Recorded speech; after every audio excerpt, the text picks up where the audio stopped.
네, 안녕하세요. 여러분들 반갑습니다. 금융과 에너지 업종을 누구보다 쉽게 알려주는 대의연 멘토 권혁철입니다. 오늘 LS 에코에너지에 대해서 좀 말씀을 드리려고 하는데요. 여러분들도 아시다시피 LS 에코에너지 같은 경우 베트남에서 이 전력통신 케이블 사업을 영위하고 있었고, 이 신사업으로 히토리와 해저 케이블을 한다라고 밝힌 기업이죠. 자, 오늘 말씀드릴 내용은 이 LS 에코에너지의 대주주, 이 LS 전선에서 이 미국 공장에 그러니까 해저 케이블을 1조 원 투자한다라고 밝혔어요. 그런데 지금 이렇게 미국에서 한국 기업이 관심을 받는 이유가 있거든요. 그 이유에 대해서는 이 중국산 해저 케이블 안보가 상당히 위협을 받고 있다고 한답니다. 그래서 이러한 부분들 여러분들과 같이 한번 확인해 보면서 얘기 나눠보도록 할 텐데, 일단 여기서 제가 한 가지 좀 강조 드리고 싶은 부분이 있습니다. 뭐냐라고 한다면, 여러분들께서 이 LS 에코에너지 이것이 정말 궁금한 점이 있다라고 하시면은 댓글 꼭 남겨주셔가지고 제가 그 댓글을 토대로 다음 영상에서 아는 내용이라 한다면 바로 말씀을 드리도록 하고요. 모르는 내용이더라도 서치 이후에 말씀을 드리도록 할 테니까요. 꼭 댓글 남겨주시면 정말 감사할 것 같습니다.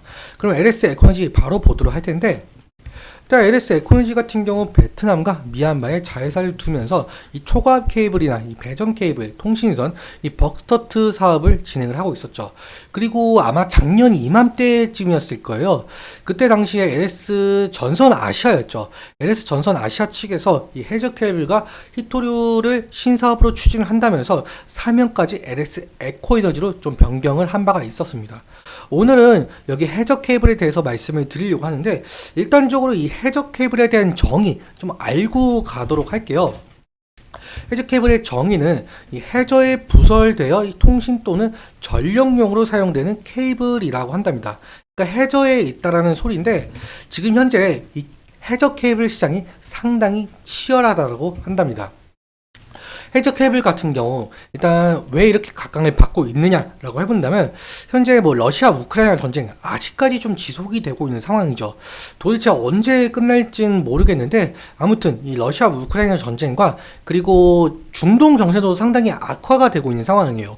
이란이라든지 아니면 이스라엘이라든지 중동 정세가 지금 상당히 악화가 되고 있어서 이 전 세계적으로 천연가스나 이 석유 같은 자원들이 공급망에 대해서 상당히 악화가 되어 있는 부분이 있습니다.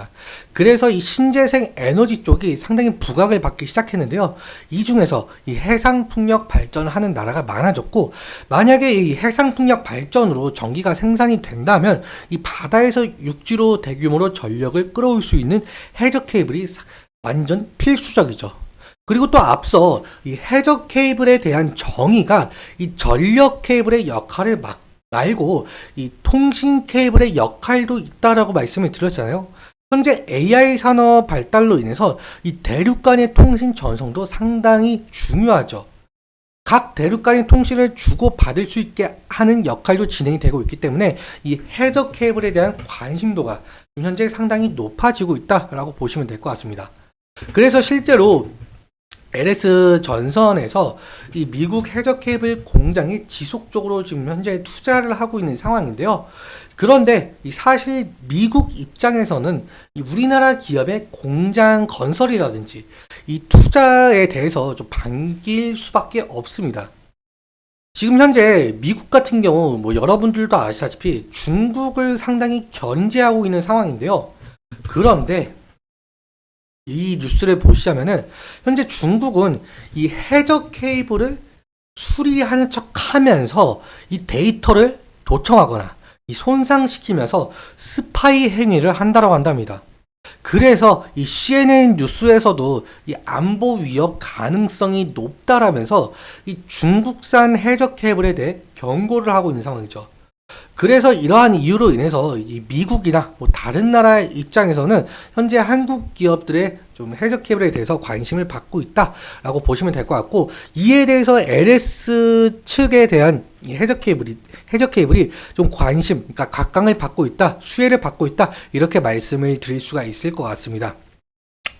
그러면 차트적인 부분, 수급적인 부분 좀 살펴보도록 할 텐데요.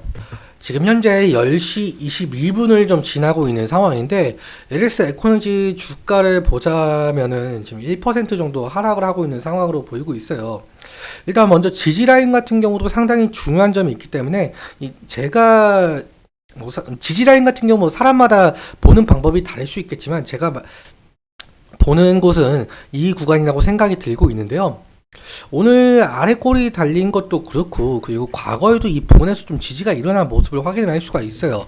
그래서 제 생각에는 이 부분에서 좀 지지가 일어나야 될 것으로 보이고 있고, 그러니까 5일 이평선 부분이죠. 만약에 이 부분을 이탈을 하게 된다고 한다면 다음 지지라인 같은 경우, 그러니까 2차적인 지지라인 같은 경우 이 부분을 좀 생각을 할 수가 있을 것 같습니다. 과거에도 이 부분에서 좀 지지가 일어난 것을 보이고 있죠. 그러니까 60일 이평선 부분이 될 가능성이 높을 것 같은데, 그러니까 이 5일 이평선과 60일 이평선 이 가격 레인지가 지지라인이 될 가능성이 높겠고요. 만약에 이 부분을 이탈을 하게 된다고 한다면 다음 지지라인 같은 경우 이 부분이라고 될 수가 있을 것 같기 때문에 리스크적인 관리는 필요할 수 있을 것으로 보이고 있습니다. 지금 사실 딱 눈에만 봐도 이격도가 상당하잖아요. 그래서 리스크적인 관리는 필요할 것으로 생각이 들고 있고요. 그리고 만약에 LS 에코에너지가 지금 현재 여러 가지 수혜를 받고 있는 상황이잖아요. 뭐 전선이라든지 아니면 해적 케이블이라든지 아니면 뭐 히토류라든지 상당히 많은 수혜를 받고 있는 상황인데, 지금 주가적인 측면에 대해서는 지금 신고가 부근에 위치를 하고 있어요.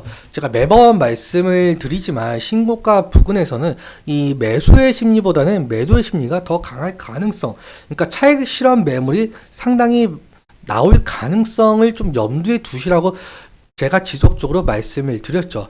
실제로 신고가를 찍을 때마다 계속적으로 윗꼬리가 나오고 있는 상황을 볼 수가 있어요. 그렇다는 즉슨 결국엔 저항이 상당히 강하게 표현이 되고 있다라고 말씀을 드릴 수가 있습니다.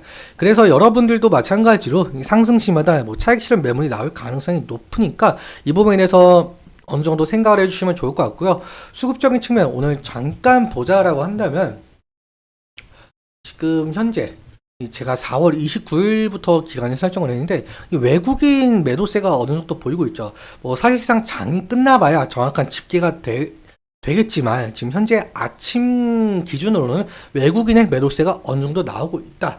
하지만 4월 29일 기준으로는 이 외국인의 매수세가 상당하죠. 그렇다면 이 외국인의 매수와 매도, 그러니까 수급적인 측면을 좀 자세하게 살펴보는 것이 중요할 것 같고요. 좀 더 자세하게 살펴보자면 지금 4월 29일 이후로 모건 스탠리 창구에서 24만 주 순매수가 들어온 모습을 확인할 수가 있죠. 그리고 JP모건 서울에서 지금 19만 주 정도 매수가 되고 있는 상황인데, 제가 예전 영상에서는 이 JP모건 서울 창구가 상당히 중요하다라고 말씀을 드렸어요. 왜냐라고 한다면은 6월 11일 정도, 6월 5일 정도 보면은 이 순매수가 61만 주였거든요. 근데 계속적으로 지속적으로 매도가 나온 것을 확인하고, 그리고 결국엔 지금은 19만 주 정도 남아 있는 상황이죠. 제가 이 JP모건 서울 창구에서 만약에 매도 물량이 나오게 된다고 한다면 과연 어느 창구에서 받아주는지가 상당히 중요하다라고 말씀을 드렸는데, 실제로 지금 모건 스탠리 창구에서 지금 계속적으로 받아주고 있는 모양새로 보이고 있기 때문에 그 다음으로 이제는 우리가 보아야 할 것은 이 모건 스탠리 창구가 될 수가 있을 것 같습니다. 그래서 모건 스탠리 창구에서 이제는 계속적으로 수급이 들어오는지 좀 확인을 해야 될 것 같고요. 오늘은 근데 여기까지 말씀을 드릴 텐데, 앞서 제가 LS 에코에너지 여러분들께서 이것이 정말 궁금한 점이 있다라고 해주신다면 꼭 댓글 남겨주시면 정말 감사할 것 같고요. 그리고 오늘 말씀드린 내용과 이 차트적인 부분에 대해서 제 개인적인 견해가 많이 껴있다 보니까 여러분들의 주관적인 견해와 함께 투자를 현명한 선택하셨으면 좋겠습니다. 오늘도 시청해주셔서 감사하고 지금까지 멘토 권혁철이었습니다. 감사합니다.